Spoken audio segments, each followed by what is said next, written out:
Ok, takže čali, že dnesního videa. Teďka jsem si koupil ten fizzy drink Dark Galaxy. Wow.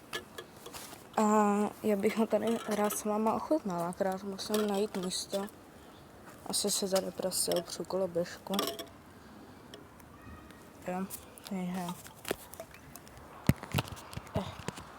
Ok, tak absolutně rovno.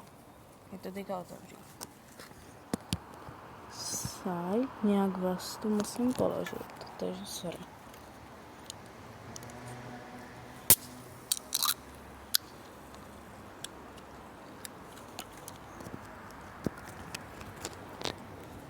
Hej, ono se z něj kouří, ne?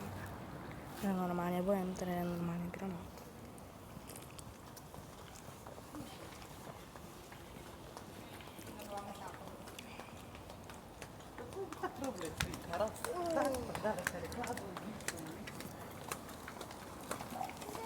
Chlapeček má koloběžku.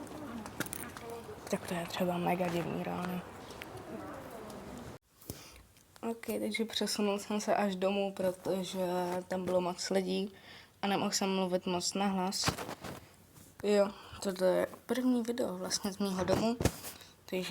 Takže ten fizzy drink, no, reálně na mě je asi moc sladký.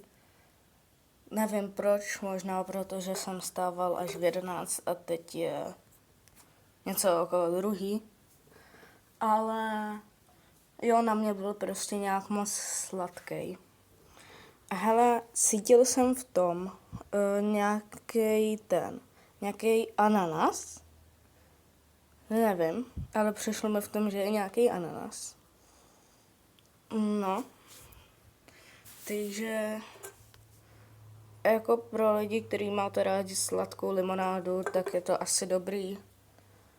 Ale mě to upřímně za tu cenu moc nechutnalo, což bylo 30 korun. Jo. Takže jo, tak u příštího videjka čus.